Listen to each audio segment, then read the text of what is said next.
స్తోత్రం. హల్లెలూయా. నేను చదువుతాను వినండి. 23వ వచనాన్ని. యెహోవా ఇలాగు ఆజ్ఞయించుచున్నాడు, రాబో దినములలో నేను దావీదునకు నీతి చిగురును పుట్టించెదను. అతడు రాజై పరిపాలన చేయును.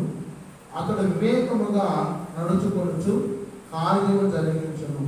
భూమి మీద నీతి న్యాయములను జరిగించును. స్తోత్రం. హల్లెలూయా. ప్రియులారా, మరి యెహోవా దేవుడు ఆజ్ఞయిస్తా ఉన్నాడు. ఏమని ఆజ్ఞయిస్తున్నారంటే, రాబోయే రోజుల్లో దావీదుకు నీతి చిగురు పుట్టునని. అంటే దావీదు వంశంలో యేసు ప్రభువు జన్మిస్తారని చెప్పి, నీతి చిగురుగా జన్మిస్తారని చెప్పి యెహోవా దేవుడు తెలియజేస్తున్నారు. అతడు రాజై పరిపాలన చేయును. ఏ పరిపాలన చేస్తారంటే, యేసు ప్రభు వారి గురించి పరిశోధించిన శాస్త్రవేత్తలు చాలామంది లోకంలో ఉన్నారు. మరి యేసు ప్రభు అంత మంచి స్నేహితుడు, మంచి నాయకుడు, మంచి రక్షకుడు, మరి ఈ లోకంలో వేరొక వ్యక్తి లేడని చెప్పి శాస్త్రాలు ధృవీకరిస్తాము. ఎందుకంటే ఆయన ఎవరి మీద కూడా ఎప్పుడు కోపపడదు.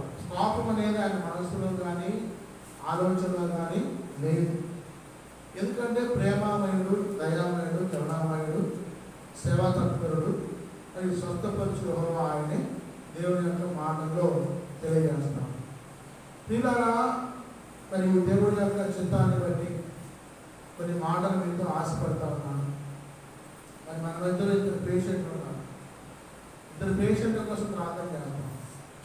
దేవుని యొక్క చిత్తం అయితే వారిరువురు దేవుడు స్వస్థపరిచి క్రిస్మస్ మాసంలో బ్రతికించును గాక. ఆమేన్. హల్లెలూయా. దేవుని చిత్తం అయితే వారిరువురిని క్రిస్మస్ మాసంలో నిలువుగా వచ్చి ప్రకాశించి స్వస్థపరిచేగా బ్రతికించును గాక. ఆమేన్. ఇలా నిరీక్షణ అంటే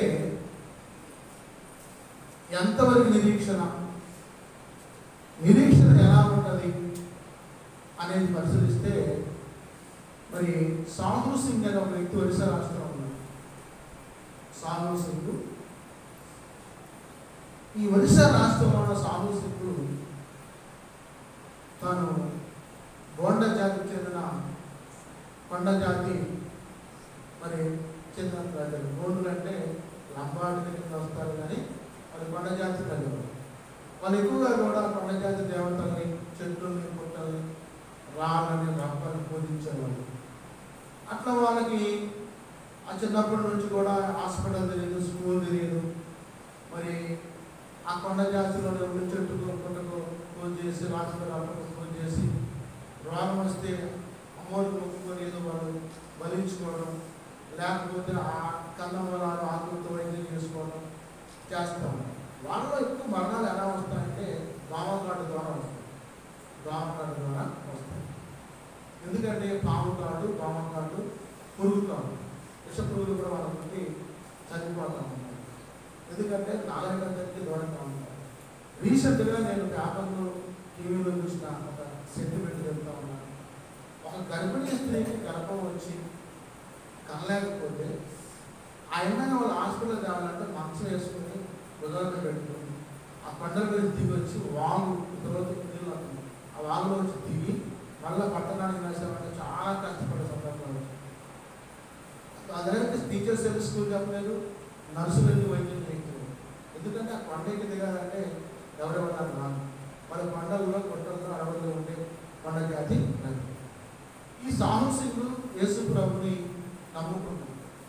ఎలా నమ్ముకున్నాడంటే ఒక తెలంగాణ ఆ ఊరు వెళ్ళి ఆ కొండ జాతి కాడికి వెళ్ళి, యేసు ప్రభు నిజమైన రక్షకుడు అయ్యా, మీ కొండలు, కొట్టలు, రాములు, అప్పులను మేము ఎటువంటి అని చెప్పి చెప్పినప్పుడు ఆ సాహు సింగ్ అంటే అక్కడ చిన్న పరీక్ష చేశాడంట. ఏంటి ఆ పరీక్ష అంటే, మరి మా దేవుడు నిజమైన దేవుడు అయితే మరి నేను ఒక కోరిక కోరుకున్నాను. కోరుకుంటున్నాను, ఆ కోరిక నాకు నెరవేరాలని చెప్పి ప్రార్థన చేసుకున్నాను. అంటే మనసులో అనుకున్నాను. అనుకున్న తర్వాత వాళ్ళ దేవతను మొక్కి ఒక నెల రోజులు చూస్తున్నాను. పని కాదు.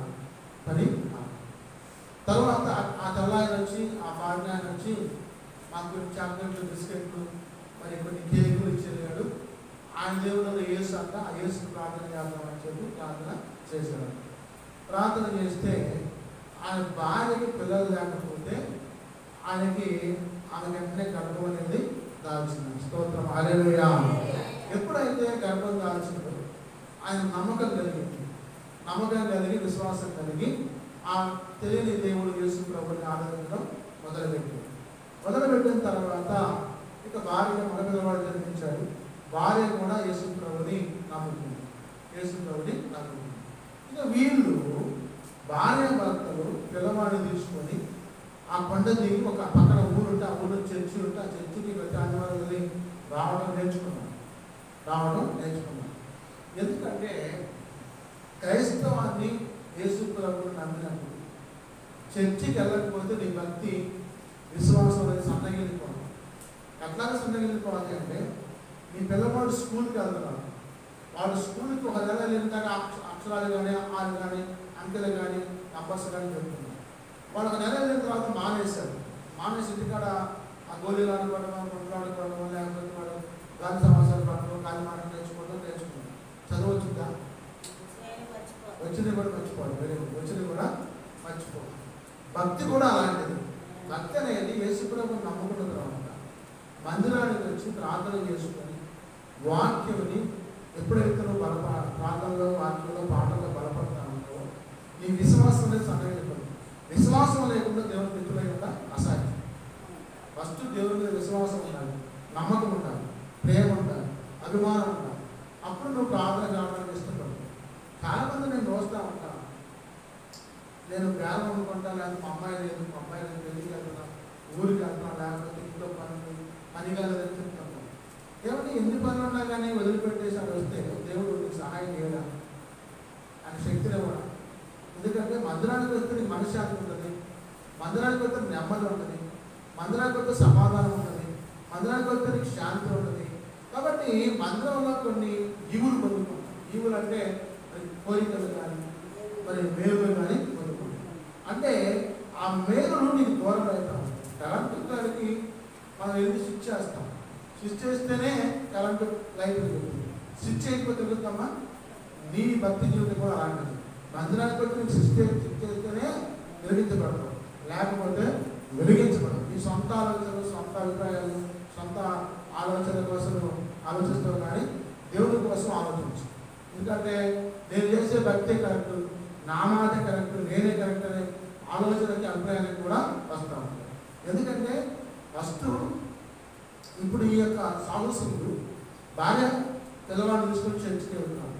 తర్వాత మళ్ళీ ప్రార్థన చేస్తే రెండో కాలం అమ్మాయి కలిగింది, రెండో బిడ్డ కూడా జన్మించింది. ఆ కొండ జాతి ప్రజలు అంటారు, ఏమయ్యా మనం పుట్టింది లగాయిస్తూ మరి మన కొండ దేవతను మనం పూజ చేస్తున్నాం, ఆరాధిస్తున్నాం, మరి మన అర్పణలు అర్పించుకుంటున్నాం, మన బదులు అర్పించుకుంటున్నాం. నువ్వేంటి కొత్త దేవుని తీసుకొచ్చుకున్న తండలో పెట్టావు, మన యొక్క ఈ తండలో పెట్టి అని నిలుపుతున్నాం. నీ భక్తి మాకు నచ్చలేదు, నీ భక్తి నువ్వు కనుక మానుకోకపోతే నీ పెద్ద పిల్లవాడిని చంపేస్తావు అని చెప్పాను. కొండ జాతులు ఎలా చంపుతారు చెప్పండి? బాణాలు వేసి చంపుతారు. ఇక ఆయన ఆ పని నిశ్చింతగా ఉండి చూస్తున్నాక పెద్ద పిల్లవాడిని తీసుకుని ఎదురుగా చెట్టుకు కట్టేసి బాణాలు చంపేసి ఆ కొండ జాతి ప్రజలు, ఆ కొండ జాతి వేరు నాయకులు కూడా కనిపిస్తారు. అయినా కానీ వేసుకొని విడిచిపెట్టినాను. ఎంతమంది లేదు. సరే ఇక రెండో పిల్లవాడిని తెచ్చి వాడిని కూడా చంపుతాం అన్నాను. వాళ్ళు తీసుకొచ్చి కట్టేసి చంపేసి బాణాలు వేసి ఇలా గట్టిగా లాగి చంపేశారు. అయినా కానీ ధైర్యం కోరుకోండి, యేసు ప్రభువుని విడిచిపెడతానని చెప్పి అన్నాడు. ఆ తర్వాత 2 రోజులు అయిన తర్వాత మళ్ళీ భార్యను చంపుకొని వచ్చాం. భార్యను తీసుకొని చెప్పి కట్టేసి బాణాలు వేశారు, చనిపోయింది. ఆ తర్వాత మళ్ళీ 2 రోజులకు వచ్చి నిన్ను చంపేస్తారని లాభం లేదని చెప్పి ఆయన కూడా చంపడం కోసం వస్తే నిరీక్షణ కలుపుకొని, విశ్వాసం కలుపుకుండా చంపేయమని చెప్పి సిద్ధపడి చర్చకు ఆయన కూడా బాణాలు వేసి చంపేశారు. ఇప్పుడు ఈ నిరీక్షణ నన్ను సిగ్గుపరచదు, ఈ నిరీక్షణ నన్ను సిగ్గుపరచదు, ఈ నిరీక్షణ నన్ను సిగ్గుపరచదు. స్తోత్రం హల్లెలూయా.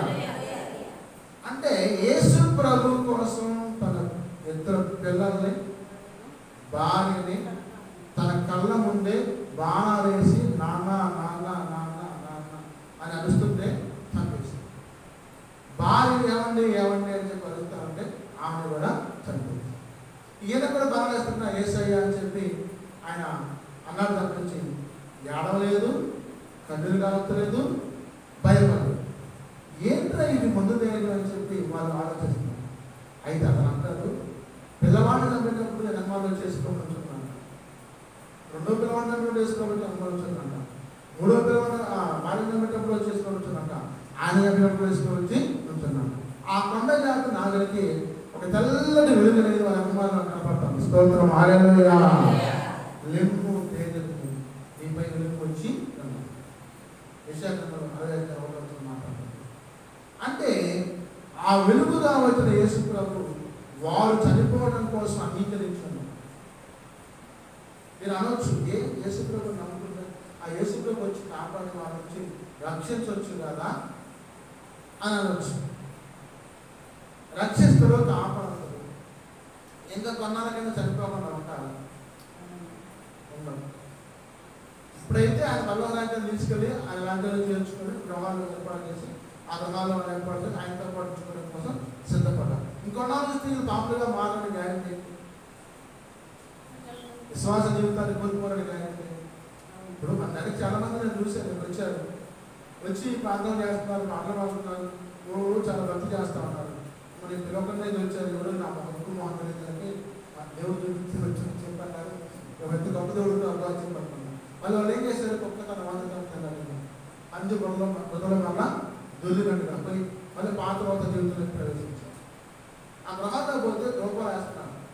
ఏంటో ఇంత భక్తిగా వచ్చి ఇంత విశ్వాసంగా నమ్మకంగా ఉంది, ముందే పాటలు పాడి ముందే నమ్మకం పెట్టి ముందే ఏం చేసినప్పుడు మళ్ళీ గొప్పలు వేస్తారు బాధపడ్డారు. ఇంకో గ్రహానికి వెళ్ళారు, వాళ్ళు కూడా అంటారు, మా వాళ్ళు మమ్మల్ని కావాలని అంటారు, నేను రావాలని చెప్పి అంటున్నాను. ఇటువంటి భక్తి జీవితంలో వెనక్కి వెళ్ళిపోతే వారు ఎక్కడికి చేస్తారు, నరకానికి అప్పగించడం. అంటే సామస్సులు కూడా ఒకటే ఆలోచించారు, ఇక్కడ బ్రతికేదేమో యేసు ప్రభు కోసం బ్రతుకుతాను, కన్ను మూస్తే వేసుకోలేకపోయి ఉంటాను, కన్ను మూస్తే వేసుకోలేకపోయి వీళ్ళని ఏం చేస్తారు, తప్పటి తప్పని మనం చేస్తారా, ఏం చేయలేదు కదా అని చెప్పి ప్రాణాన్ని అర్పణగా పెట్టి అర్పించారు. అర్పించిన తర్వాత ఆ కళల్లో తేజస్సు కానీ, భయం కానీ, నిగ్రహం కానీ, మరి మెరుగు కానీ ఏమీ లేకుండా ఆపన్నే స్వేచ్ఛగా యేసయ్యా అని ప్రాణాన్ని అర్పించారు. కానీ చంపుతున్నారు పోయి అని చెప్పి అలా ఆ కొండ నాయకుడికి ఆ యొక్క దృశ్యాలు కళలో కనబడతానంటే ఆ యేసు అనే దేవుడా, నీవు వాళ్ళకి ఎంత ధైర్యాన్ని ఇచ్చావు, ఎంత నిబ్బరాన్ని ఇచ్చావు, ఎంత శాంతిని ఇచ్చావు, ఎంత సమాధానం ఇచ్చావు. చనిపోతున్నా కానీ వాళ్ళు మరి వెనకలేదు, గనకలేదు, భయపడలేదు అని చెప్పి ఆయన యేసులా నువ్వు నిజ దేవుడు వెళితే నాతో మాట్లాడవా అన్నాడు. అప్పుడు ఆ రాత్రి యేసు ప్రభు వారు వచ్చి ఆ గుడిసెలో తెల్ల జరుగుగా దిగి వచ్చి ఆయనతో మాట్లాడినాడు. స్తోత్రం హల్లెలూయా మాట్లాడినాడు. అప్పుడు ఆ కొండ జాతి తప్పబడి ఆ కొండ జాతి దేవుడు దేవుడు తీసివేసి ఆ నాయకుడు ఇక అప్పుడు మనసులో యేసు ప్రభువుని స్తుతిస్తూ ఆనందంతో భయపడుతున్నాడు. ఆ విషయాన్ని ఎంత లేదన్నా ఇప్పుడు ఈ ఊరంతా 30 ఇళ్ళు, 30 ఇళ్ళలో ఒక నాయకుడైన ఆయన ఆ పెద్దరాజు గారు పూజ వేదాలు గ్రహిస్తూనే ఉంటారుగా. అక్కడే ఆ కొండ జాతిని ఆయన పూజ చేస్తూ ఉంటే దేవుడు ఆరాధిస్తే వాళ్ళు కనిపెట్టి వీళ్ళు కూడా సీక్రెట్గా యేసు ప్రభువుని ఆరాధన మొదలుపెట్టారు. స్తోత్రం హల్లెలూయా. ఆ ఊరు మొత్తం ఆరాధించడం మొదలుపెట్టింది. ఇప్పుడు అగ్రహానికి పోయి పూజ చేసేవాళ్ళు, నైవేద్యం ఇచ్చేవాళ్ళు లేరు, అప్పుడు ఇచ్చేవాళ్ళు, పొగ వేసేవాళ్ళు. అప్పుడు ఇక ఆ ఊళ్ళో ఆ కొండజాతి నాయకుడు ఇచ్చి కట్టరు ఒరిసాలు మరి దేవుని ఆరాధించుకుంటూ వాళ్ళ పాస్టర్లు తీసుకొచ్చారు, వాక్యం తెలుసుకొని వాళ్ళందరూ క్రైస్తవులుగా స్తోత్రం హల్లెలూయా. అంటే భక్తి జీవితంలో నిరీక్షణ అనేది వస్తున్నారే కానీ నిలబడతారు. మా పిన్న అవుతుంది, మా ఆడబిడ్డ అవుతుంది, లేకపోతే మా కులపోలు అవుతున్నారు, మా మతపోలు అవుతున్నారు అని చెప్పి వెనక్కి వెళ్ళిపోయి ఆ పాత రోజు జీవితానికి మళ్ళీ గురైపోయి దాంట్లోనే జీవితం కోసం ఇష్టపడుతున్నారంటే వారి నరకానికి చేస్తున్నారు. నిజమైన వెలుగుని తీసివేసి చీకటిలోకి ప్రవేశిస్తున్నారు. ఆ ప్రియులారా ప్రభు మాట్లాడుతూ ఉన్నాడు మరి వాక్యం ద్వారా. యేసు ప్రభు వారి లోకంలోకి వచ్చినప్పుడు పరిపాలన చేస్తాడని చెప్పి రాయబడ్డారు. ఏ పరిపాలన అంటే నీతి పరిపాలన. నీతి పరిపాలన, రాజై పరిపాలన చేయదు. ఆయన నీతి పరిపాలన చేస్తాడు. ఆ తర్వాత వివేకముగా నడుచుకుని కార్యము జరిగించి, వివేకముగా నడుచుకునే కార్యము జరిగించి. ఉదాహరణకి యేసు ప్రభు యెరూషలేము దేవాలయంలో సువార్త చెప్తా ఉన్నాడు. ఆయన బంధించాలని చెప్పి ఆ శాస్త్రులు పరిచయాలు అన్నారు. చూస్తూ ఉంటే అది తెలుసు, ఎవడు కదా జగన్ ఎట్లా ఉంటుంది తెలుసుకొని వాళ్ళు ఆ దారిలో వస్తుంది, వెనుదారిలో నుంచి తగ్గిపోయారు. అంటే ఆ సమయం ఇంకా రాను, ఇంకా చేయవలసిన కార్యాలు ఉన్నాయి. అంటే అపాయం వస్తే ఉపాయం లేని వారని కాదు. ఇప్పుడు మనకు అపాయం వచ్చిందమ్మా, ఉపాయం లేని వాళ్ళ చేతులకు వెళ్ళాము, ఎదురుగా పాము వస్తా ఉంది, పాము రా అని చెప్పి ఎదిరిపోతామా? కర్ర తీసుకుని చూసుకుంటాం, లేకపోతే డేరుంటే ఆ డేరు మీద కర్ర తీసుకుని చంపేస్తాం. అంతేగాని ఇప్పుడు ఆమె మరిగేసింది, ఆమె గొప్ప లేదు, ఎదురామా మానేకి పాము నరికిందని మాట్లాడలేదు కదా, ఎంత దగ్గర ఆలోచన ఆడబడుతుంది, మంచి డేరింగ్ ఫ్యాషన్ ఫ్రెండ్. కాబట్టి అంత ధైర్యం నీలో నిరీక్షణ ఉండాలి. పాము వచ్చినా కానీ, ఎలుగుబంటి వచ్చినా కానీ, కోతి వచ్చినా కానీ, లేకపోతే కుక్క వచ్చినా కానీ, ఏ హానికరమైన జంతువు వచ్చినా కానీ అది నిర్ణయం చేసిన ఏసే లేకుందని చెప్పి దాన్ని తరిమి కొట్టే క్యాపబిలిటీ నీలో ఉంటుంది, శక్తి సామర్థ్యం. అది దేవుని దగ్గర నేర్చుకోవాలి. ఎందుకంటే నరుడు కోసమో లేకపోతే సాధారణ కోసం భయపడిన అవసరం లేదు, భయపడిన అవసరం లేదు. అప్పుడే ప్రభు మాట్లాడుతూ ఉంటాడు, భూమి మీద నీతి న్యాయము జరిగించి, ఈ భూమి మీద అంతా ఈ నీతి న్యాయం జరిగించి ఆయన జనాలను యోధా రక్షణ నోడ్లను స్తోత్రం హల్లెలూయా. అంటే యోధా జాతి మొత్తం కూడా, యోధా జాతి మొత్తం జరుగుతున్న వ్యక్తి యేసు ప్రభు. అంటే యోధా జాతి మొత్తాన్ని రక్షించడం కోసం, మనుష్య కుమారుడు ఈ లోకంలో జరుగుతున్న కోసం యెహోవా దేవుని చేత ఆజ్ఞ పొంది దావీదు నీతి చిగురుగా కొట్టబోతాడు. స్తోత్రం హల్లెలూయా. యేసు ప్రభు ఎవరంటే దావీదు నీతి చిగురు, దావీదు నీతి చిగురు. ఏమంటే మాస్టర్ గారు మాకు చిన్న చిగురు తెలుసు, వేప చిగురు తెలుసు, ఇంకొక చిగురు తెలుసు, కానీ నీతి చిగురు ఏంటంటే నీతి న్యాయము ధర్మము జరిగిందని నీతి చిగురు అంటే నీతి సూర్యుడా యేసు ప్రాణనాథుడా రావయ్యా, నిన్న నేను ఏకరీతిగా ఉన్నావా, హల్లెలూయా, ఎన్నాడైనా నన్ను విడిచిపోయావా, హల్లెలూయా, ప్రేమపూర్ణుడా నా ప్రాణనాథుడా, ప్రేమపూర్ణుడా నా ప్రాణనాథుడా, నీతి సూర్యుడా యేసు ప్రాణనాథుడా రావయ్యా, నిన్న నేను ఏకరీతిగా ఉన్నావా, హల్లెలూయా, ఎన్నాడైనా నన్ను విడిచిపోయావా, వెలుపులలోనే గనుడవు, పదివేలలో అతి శ్రేష్ఠుడవు, వెలుపులలోనే గనుడవు, పదివేలలో అతి శ్రేష్ఠుడు, కృపాశక్తి సంపూర్ణుడు, శక్తి సంపన్నుడా, కృపాశక్తి సంపన్నుడా, సర్వశక్తి సంపన్నుడా, ఎన్నడైనా నన్ను విడిచిపోయావా,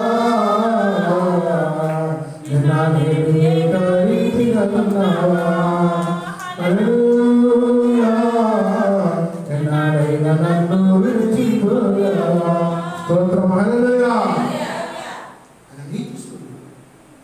సూర్యుడిని వెలిగించింది ఎవరంటే ఆయనే, సూర్యుడిని వెలిగించింది ఎవరంటే ఆయన, చంద్రుడిని వెలిగించింది ఎవరంటే ఆయన, నక్షత్రం వెలిగించింది ఎవరంటే ఆయన, మనకు ప్రాణం ఇచ్చింది ఎవరంటే జీవరాశి ప్రాణం పోయింది ఎవరంటే ఆయన.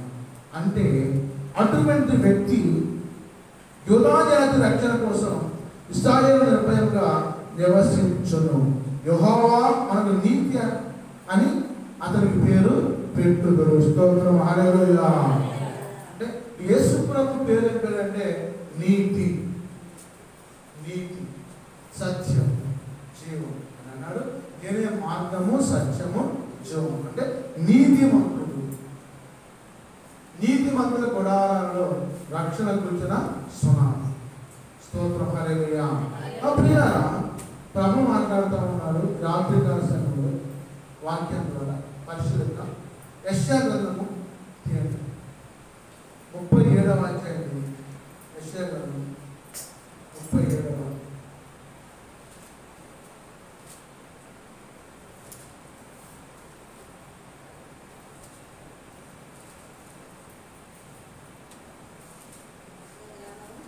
యెషయా గ్రంథం 37వ అధ్యాయము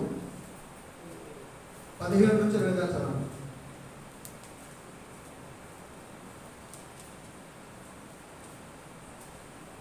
సైన్యములకు అధిపతి యెహోవా చెవియొగ్గి ఆలకించుము.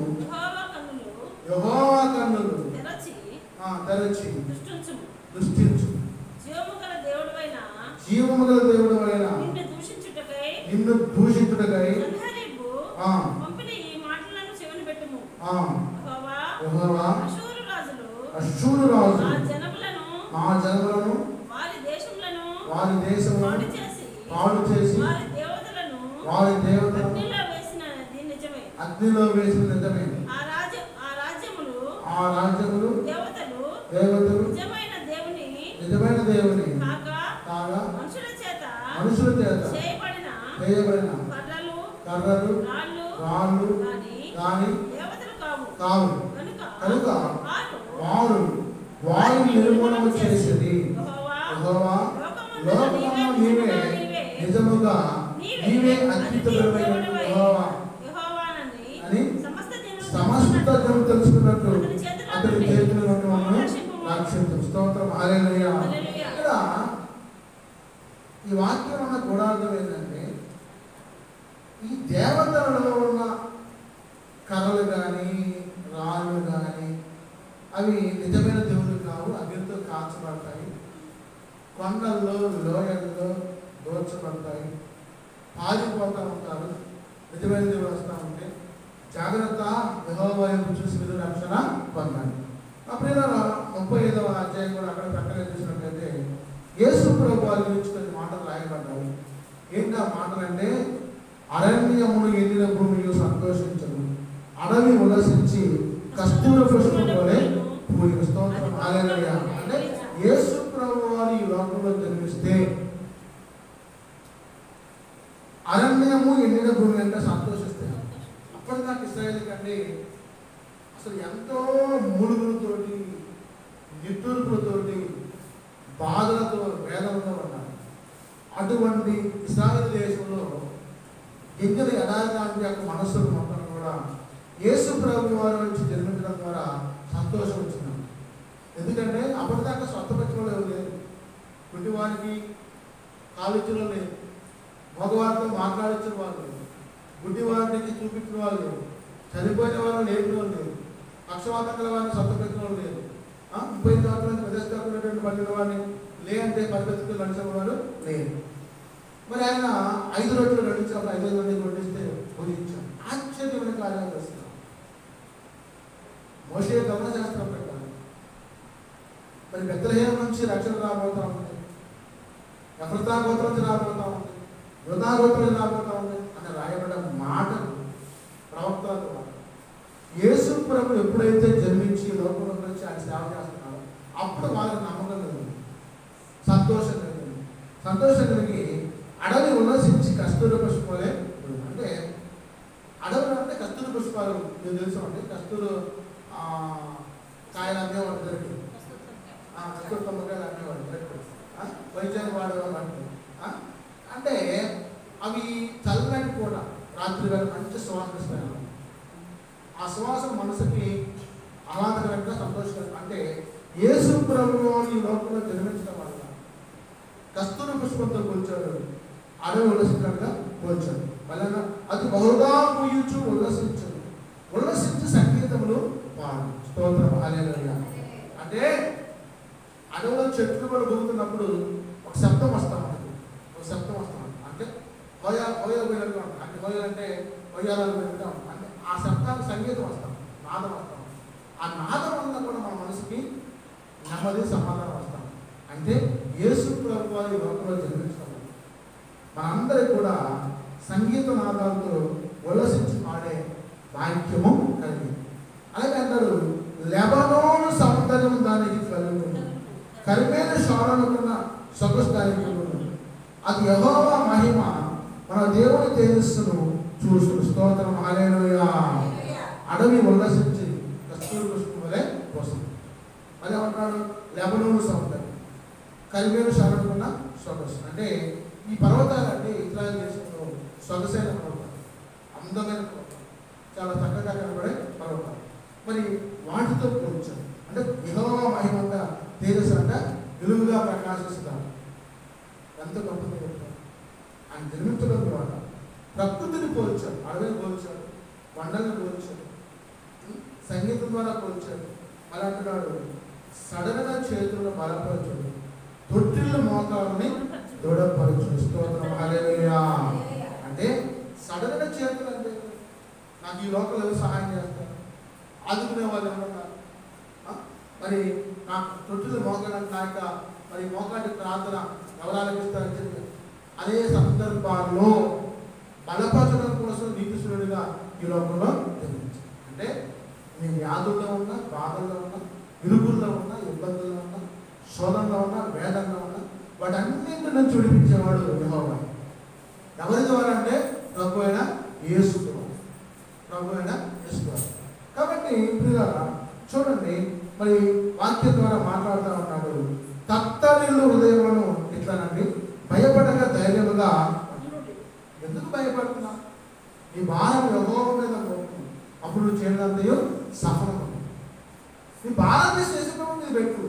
నీ పిల్లలు లేదా, పంటమనడం లేదా, కుటుంబంలో శాంతి సమాధానం నెమ్మది లేదా, నీ పిల్లలు నీ మాట ఉండడం లేదా, నీ భర్త నీ మాట ఉండడం లేదా, నీ కోడలు నీ మాట ఉంటుందా, నీ కొడుకు నీ మాట ఉండడం లేదా, నీకు ఆహారం కొత్తగా ఉందా, పని సక్రంగా లేదా, నీ భారం తీసుకేసుకుని పెట్టి యేసయ్య నాకు ఉన్నావు తండ్రి, నాకేమి పొందవా స్తోత్రం హల్లెలూయా. చూడండి, ఎప్పుడైతే నేను అలాంటి స్థితికి ఆధారపడతావో ప్రతి దండన చేరిక మీ దేవుడు వచ్చుతున్నాడు. ప్రతి దండన దేవుడు చేయగలిగిన ప్రతీకారం ఆయన చేయడు. ఆయనే వచ్చి తానే మిమ్మల్ని రక్షించును స్తోత్రం హల్లెలూయా. పగ తీర్చుట నా పని అన్నాడు. పగ తీర్చుట నా పని. ఎవరు పగ తీర్చడం కోసం? ఎవరు పగ తీర్చడం కోసం? నేను నా ప్రకృతి ద్వారా, వర్షం ద్వారా, తెగుల ద్వారా, లేకపోతే అగ్నిగంధకాల ద్వారా పగ తీరుస్తాను. నీకెందుకు అంత బాధ? అంటే ప్రభువే వచ్చి నీ పక్షాన యుద్ధం చేస్తానని చెప్పి చెప్తున్నాను. ఆ మాట చెప్పినప్పుడు నువ్వు ధైర్యంగా ఉండాలండి. ఆయన అంట, గుడ్డి వారి కళ్ళు తెరవబడును, చెవిటి వారి చెవులు వెప్పబడును. గుడ్డి భద్రమైకి చూపించాడు, చెవిటి వారికి చెవులు పోయి వినపడ్డాడు. అంటే యేసు ప్రభు స్వస్థపరిచే యెహోవా. స్వస్థతనిచ్చాడు. 36 మంది స్వస్థపరిచాడు, 3 చనిపోయిన వాళ్ళు లేదు. కాబట్టి కుంటివాడు దుప్పి వలె గంతులు వేయును, మూగవాడు నాలుగా పాడును, అరణ్యంలో నీళ్లు ఉప్పుడు స్తోత్రం హల్లెలూయా. అడవిలో కాలంలో అరణ్యంలో నీళ్లు ఉప్పుతాయా? ఏమన్నా ఇసుక కదా, బాగా ఎండ కాస్తా ఉంది కదా, నీళ్ళు ఉప్పుతాయా? దేవుడు కలుసుకున్న సమస్తము ఆగరి కోసం, ఇస్మాయిల్ కోసం, ఆ సౌదీ అరేబియా గల్ఫ్ కంట్రీస్లో ఆమె ఏడుస్తూ ఉంటే అబ్రహాం గారు భార్య శారా గారు నన్ను విడిచిపెట్టింది, వదిలేసింది, బొమ్మను ఎల్లగొట్టింది అని చెప్పి ఏడుస్తూ ఉంటే అప్పుడు ఆగరి స్వరం దేవుడు ఆలోచించి ఆ పిల్లవాడు వేడుకుంటాను ఆలోచించి ఆ అరణ్యంలో నీటి వంపులో ఉప్పుకి కలలాగా బారింది. అప్పుడు ఆ నీరు త్రాగి చెప్పలేదు, పిల్లవాడు నీళ్ళు తాగించింది. అదే మక్కా మసీదులో ఉన్న బావి స్తోత్రం హల్లెలూయా. ఆ బావిలో ఎప్పుడు నీళ్ళు వాడుతూనే ఉంటాయి. ఆ నీళ్ళు ఒక బాటిల్లో పెడితే సంవత్సరం ఉండగా కుడికి పట్టదో వాసన. యెహోవా చీల్చిన గోధ, యెహోవా చీల్చిన గోధ ఇస్మాయిల్ కోసం అంటే సాయిల్ కోసం. ఆ మక్కా మసీదుకి అందరూ పూజ చేసుకొని ఆ బావిలో నీళ్ళు తెచ్చుకొని ఇంట్లో పెట్టుకుంటారు, పవిత్రంగా పెట్టుకుంటాం. అది ఎవరు చూశారు? ప్రభు అయిన యెహోవా అబ్రహాం భార్య ఆమె కోసం చూసి. మరి ఇప్పుడు అబ్రహాం మొదటి సంతానం కొడుకు ఇష్మాయేలు, అసలైన భార్య కొడుకు శారా కొడుకు ఏమో ఇశ్రాయేలు. అంటే ఎవరు చెప్పండి? అబ్రహాం మొట్టమొదటి కొడుకు ఏమో ఇష్మాయేలు అన్నాం, రెండో కొడుకు ఇస్సాకు. కాబట్టి ఇప్పుడు ముస్లిమ్స్ క్రిస్టియన్స్ ఒకే తండ్రికి పుట్టిన పిల్లలు, తల్లులు వేరైనా ఒకే తండ్రికి పుట్టిన పిల్లలు, అంటే అన్నదమ్ములు. కానీ వాళ్ళు అంటారు మా అల్లాడే గొప్పడు, మాది జహాద్ పవిత్రయుద్ధం అంటారు. అంటే వాళ్ళు ఒప్పుకోరు. యేసుప్రభువులో ప్రవక్త అంటారు యెహోవా దేవుడు ఒప్పుకోరు, వాళ్ళు అల్లానే పూజ చేస్తూ ఉంటారు, మహమ్మద్ ప్రవక్తని పూజారు. ఆ మహమ్మద్ ప్రవక్త గురించి ఒక రోజు మా అక్బర్ గారు రమణాకారులో మాస్టర్స్ గురించి మీటింగ్ పెట్టినప్పుడు ఉతికి పారేసారు, ఆరేసారు. అలా పురాణ గ్రంథం తీసి మొత్తం ఆ శ్లోకాలు మొత్తం చదివి నుంచి ఎలా తప్పు చేస్తున్నారు మా ముస్లిమ్స్ అని మొత్తం కూడా ఆయన అందించాలి. 17వ తారీఖున సెమినార్స్ వస్తున్నారు ఇక్కడ చర్చిలో కాబట్టి వాళ్ళ వాక్యాన్ని చూద్దాం. ఆ రోజు చాలా మంది అసలు ముస్లింలు పురాణంలో ఏమున్నాయి అని చెప్పి మొత్తం మంచి పేజీ తీసి చూపించారు. కాబట్టి నిజమైన దేవుడు ప్రపంచంలో ఎవరంటే యేసుప్రభు. స్తోత్రం హల్లెలూయా. కాబట్టి ఇక్కడ బైబిల్లో కుంటివాడు బుద్ధిపడే అందరూ వేను మోకవాడు నాటగా వాడు అరణ్యం నీళ్లు ఉప్పును అడవుల కాలంలో వాడు. స్తోత్రం హల్లెలూయా. అలాగే ఎండ మామూలు మడుగులను ఎండిన భూమిలో నీటి బుగ్గలు పుట్టును, నక్కలు పడుతున్న వాటి ఉనికి పట్టులో జమ్మును దొంగగడ్డియు మేతని పుట్టును. స్తోత్రం హల్లెలూయా. చూస్తా ఉంటాం కృష్ణానది బాగుతా ఉంటుంది, గోదావరి నది బాగుతా ఉంటుంది. ఎక్కడ బాగుంటుంది? రాళ్ళల్లో, రప్పల్లో, ఇసుకలో బాగుతా ఉంటుంది. నెలలో భూమి మీద బాగాలి, కట్టి రాళ్ళల్లో, రప్పల్లో, ఇసుకలో అంటే ఎండిన భూమి మీద ప్రవాహ జలాలు కుమరింపజేసేవాడు ఆయన. అసలు ఈ నది ఎక్కడ కొట్టిన? కొండల్లో కొట్టింది. కొండల్లో ఊటగా కొట్టి ఊట నీళ్ళు వస్తూ ఉంటాయి, అది నది అయింది. మహాబలేశ్వరంలో కృష్ణానది ఉంటుంది, నాశకత్రంలో గోదావరి ఉంటుంది. కొండల్లో కొట్టి నదులు పార్టీ వచ్చి నదిగా పారింది. మేము పులిచెత్తాలని, నాగేతాలని, శ్రీశైలం డ్యామని, ప్రకాశం డ్యామని పెట్టుకున్న నీళ్ళు వాడు. అంటే దేవుడి కృప. మళ్ళన్నాడు అక్కడ దారిగా ఉన్న రాజమార్గం ఏర్పడదు, అది పరిశుద్ధ మార్గం అనబడదు, అది అపవిత్రులు పోకుండా మార్గం, అది మార్గంలో పోకు వారికి ఏర్పరచబడదు. 3 లైన్లలో దానిలో నడుచు శ్రవణ తప్పక. స్తోత్రం హల్లెలూయా. అంటే యేసయ్య మార్గం. యేసయ్య లోపల జన్మించుకున్నారా పరిశుద్ధ మార్గం ఏర్పడతారు. పరిశుద్ధ మార్గం కన్యక గర్భవతి కుమారుని అది బ్రహ్మాండుని పేరు పెట్టారు. ఒక దూత వచ్చి అన్నది దయాప్రాప్తులారా నీకు శుభం కలుగుతుంది. మరి నీ గర్భం అనేది ఎలా వస్తుందంటే నువ్వు పరిశుద్ధాత్మ గర్భాన్ని ధరిస్తామని చెప్పింది. చూడండి ఇక్కడ యేసు క్రీస్తు దినదినగా ఆయన తల్లి అయిన మరియ యేసువును ప్రదానం చేయబడిన తర్వాత వారేకము కారణం ఆమె పరిశుద్ధాత్మ గర్భవతిగా ఉంటారు. స్తోత్రం హల్లెలూయా. కాబట్టి పరిశుద్ధాత్మ గర్భవతిగా ఉంది. పురుషుని ఎరగని స్త్రీ, పురుషుని ఎరగని స్త్రీ అంటే యేసు ప్రభు వారి జన్మం పురుషుని ముట్టకుండా పవిత్రాలను కన్యక గర్భంలో నుంచి ఆయన జన్మించాడు. కాబట్టి ప్రభు మాట్లాడుతున్నాడు, ఇదిగో కన్యక గర్భవతి కుమారుని ఆయన ఇమ్మానుయేలు అని పేరు పెట్టింది. అంటే యేసు ప్రభు, యేసయ్య అని పేరు. అంటే రక్షణ మార్గం గురించి, పరిశుద్ధ మార్గం గురించి దేవుని వాక్యము చెప్పబడతాం. చూడండి అలాగే అక్కడ పరిశుద్ధ మార్గం అంటాక 3 దాంట్లోకి వాడు ఏదైనా యేసు ప్రభు ఏదైనా దేవుడు అని చెప్పి అనే వాళ్ళ దాంట్లోకి రాదు. వాళ్ళ మాటమే వాళ్ళ మార్గం ఉంది. పవిత్రులు వచ్చే మార్గం, పరిశుద్ధులు వచ్చే మార్గం. అక్కడ సింహం ఉండదు, క్రూర జంతువులు దాని ఎక్కవు, అవి అక్కడ కనబడవు. విమోచించబడే వారు అక్కడ నడుచుదురు, యెహోవా విమోచించిన వారు పాటలు పాడుచు తిరిగి శ్రేణుకు వచ్చేదరు. వారి తల మీద నిత్యానందం ఉండను, వారు ఆనంద సంతోషం గల వారి వచ్చేదరు, దుఃఖమును నిట్టూర్పును ఎగిరిపోను. స్తోత్రం హల్లెలూయా. రాజ్యం దుఃఖం ఉండదు, నిట్టూర్పు ఉండదు, ఏడుపు ఉండదు, శోధన, వేదన, బాధ కొందరు అంటారు ఆ అన్నాలు ఈ బాధలు పోతే పోలా బాధలు లేకుండా పోతాను. నీ మాన నువ్వు పోతే ఎట్లా పరిశుద్ధ మార్గంలో పోవాలి. నువ్వు యేసుప్రభుని నమ్ముకొని పాపలు ఒప్పుకొని పశ్చాత్తాపడి రక్షణ పొంది మారు మనసు పొంది బాప్తిసం తీసుకుని సిద్ధపడి ఆ సాహసికులాగా వెళ్ళాలి. ఏమి లేకుండా ఎట్టపోతే ఎట్లా ఉంటుంది? అసలు యేసుప్రభులు ఏమన్నారు? సిద్ధపడలేక వచ్చిన వాళ్ళని భోజనం చేస్తున్నారు. ఒక 10 మంది వచ్చి కూర్చొని అలా కూర్చొని తింటున్నాడు. మరి బాబు నీకు సిద్ధపడలేదురా, రక్షణ వస్త్రం లేదు, అలసట శుభ్రంగా లేదు, మరి స్నానం చేయలేదు, ఏం లేదు, వచ్చి వాళ్ళ వదిలే కూర్చొని తింటున్నాడని చెప్పి ఆయన అనేసరికి వాళ్ళు ఆపటి నిచ్చేసుకోలేదు కూర్చోండి. ఆయన ఏమన్నా చేసిపోయి అగ్గిల్లో పడలేదు.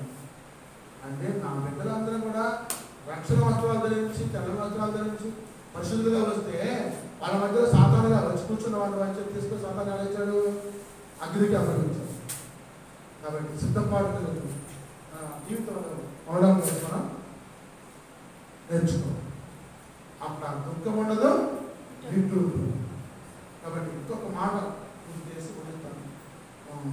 యెషయా గ్రంథము 11వ అధ్యాయం, యెషయా గ్రంథము 11వ అధ్యాయం 1-2 వచనాలు చదువుకొని ఊహించుకున్నాం. యెషయా మొద్దు నుండి చిగురు పుట్టును, వాని వేరుల నుండి అంకురము ఎదిగి ఫలించు. స్తోత్రం, హల్లెలూయా. ప్రియులారా, ఇలాగేమో దావీదు వేరు చిగురించు అన్నాడు, ఇప్పుడు యెషయా మొద్దు అన్నాడు. అసలు యెషయా ఎవరు, దావీదు ఒకసారి పరిశీలిద్దాం. మనం వాక్యాలను పోయి మరి చూపిస్తున్న ఆధారాలు కొంచెం చూడండి. మత్తయి సువార్త 1వ అధ్యాయం, మత్తయి సువార్త 1వ అధ్యాయం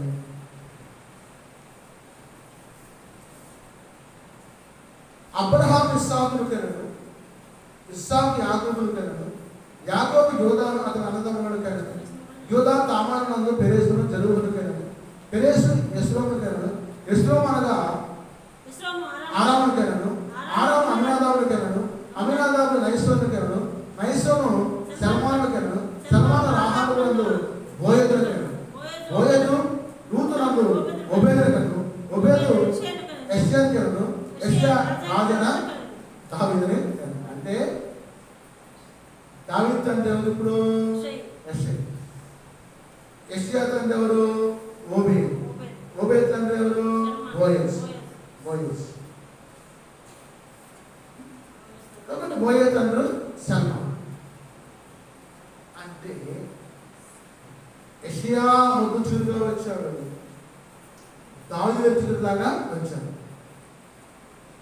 అంటే ప్రవచనాలు నెరవేర్చబడడం కోసం యెహోవా ఆత్మ, జ్ఞానం వివేకుల గల ఆధారంగా ఆత్మ, ఆలోచన బలమైన ఆధారంగా ఆత్మ, తెలివిని యెహోవా యందు భయభక్తులు పుట్టించు ఆత్మ అతని మీద నిలుచును. స్తోత్రం, హల్లెలూయా. అంటే వాక్కు వెంటనే తెలివి పుట్టింది.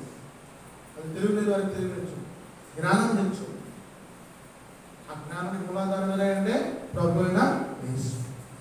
కాబట్టి మనందరినీ విమోచించడం కోసం ఆయన యెహోవా భయం అతనికి ఇంపైన సువాసనగా, యేసు ప్రభు గారికి ఇంపైన సువాసన అంటే యెహోవా.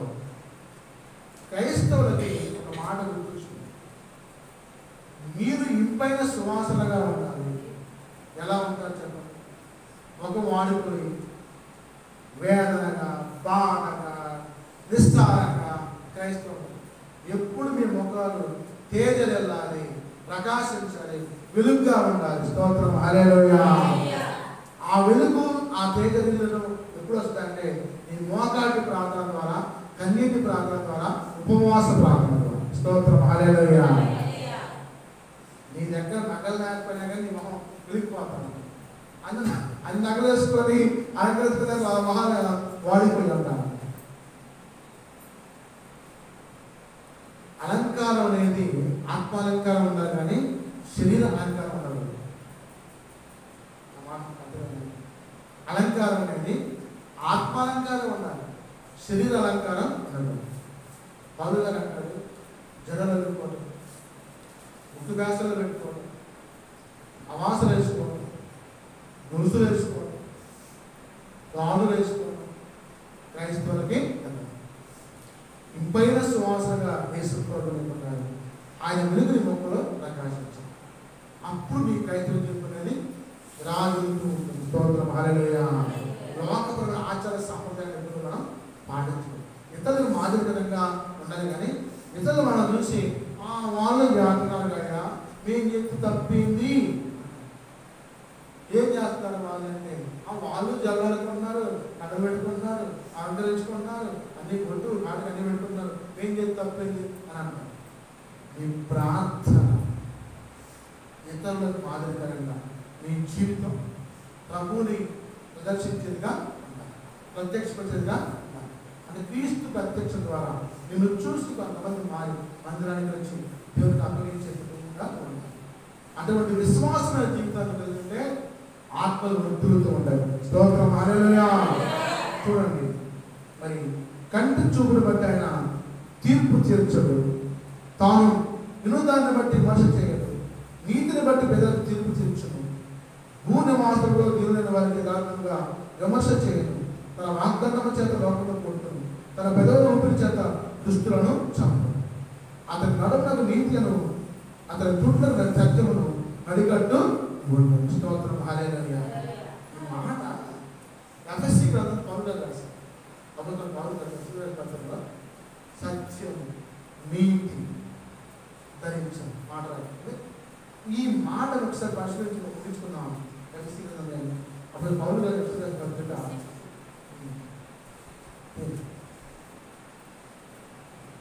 చూడండి, 14వ వచనం చూడవచ్చు. దేవుడిచ్చు సర్వాంగ కవచం ధరించుకుని ఏలయనగా మీ నడుములకు సత్యమును దట్టి కట్టుకొని నీతి అని మహిమపడుకొని పాదముల సమాధాన స్వార్థమైన సత్యమనసు తోడు కొనుక్కొని నిలువబడి. స్తోత్రం, హల్లెలూయా.